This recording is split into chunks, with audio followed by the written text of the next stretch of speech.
Bonjour à tous, pour ceux qui ne me connaîtraient pas, je m'appelle Roxane, je suis organisatrice d'intérieur, aussi appelée Home Organizer, c'est-à-dire que j'aide les personnes à organiser, ranger, désencombrer leur intérieur pour qu'elles se sentent plus épanouies.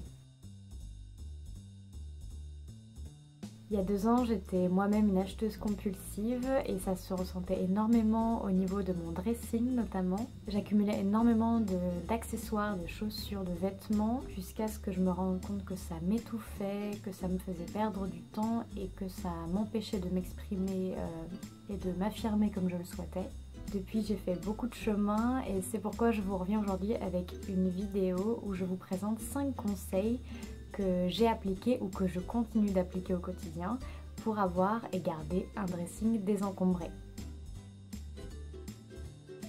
Pour avoir et garder un dressing désencombré qui vous ressemble, le premier point important c'est de garder uniquement vos vêtements préférés.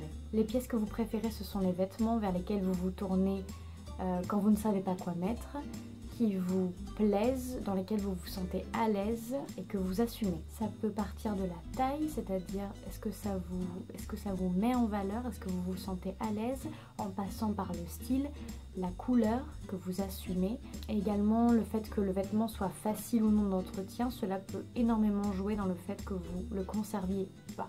Vous êtes en accord avec votre style, vous vous assumez et vous dégagez une aisance naturelle puisque vous vous sentez bien dans ce que vous portez. Point numéro 2, très important, faites en sorte de voir tous vos vêtements. N'utilisez pas toute la profondeur de vos étagères, de vos tiroirs, de vos placards. C'est le meilleur moyen d'oublier des vêtements ou de les rendre difficiles d'accès et d'avoir donc la flemme d'aller les chercher. De cette manière, vous arrivez plus facilement à identifier les doublons et les vêtements qui se retrouvent systématiquement en dessous des piles et qui vont bientôt finir par quitter votre dressing. Troisième point important, rendez votre dressing visuellement attrayant. Faites-vous plaisir, rangez par couleur ou par catégorie, par type de vêtements. Vous prendrez beaucoup plus de plaisir à vous habiller, à affirmer votre style et donc à rayonner puisque ça va de pair. Quatrième point important, investissez dans des pièces de qualité. Sur la durée, après avoir fait un peu de tri, vous pourrez vous permettre de vous tourner vers des pièces de qualité dont les coupes sont intemporelles, qui résisteront dans le temps et desquelles vous ne vous lasserez pas. Par conséquent, votre budget shopping sera désormais investi dans des choses qui comptent davantage pour vous et votre dressing s'épurera de lui-même. Et enfin, 5e et dernier point, privilégiez les pièces passe-partout. Je m'explique, privilégiez les pièces qui se marient avec la majeure partie de ce que vous possédez déjà dans votre garde-robe. Par exemple, si vous choisissez une pièce forte, soit avec une couleur très appuyée, une matière originale ou une coupe un petit peu extravagante, eh bien vérifiez que vous pouvez le faire matcher avec des pièces dans votre dressing et pour plusieurs occasions. Évitez tout ce qui est vêtements à usage unique.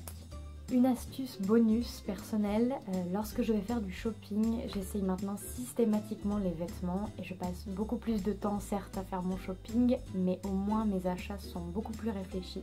Dorénavant, je passe au crible toutes les pièces que j'essaye et s'il y a un détail qui ne me plaît pas, je ne prends pas la pièce. Par exemple, si la matière me déplaît ou que je ne me sens pas particulièrement à l'aise dans une coupe, que je ressens une gêne ou que tout simplement je n'assume pas ou qu'il n'y a pas ce coup de cœur, eh bien je ne prends pas la pièce.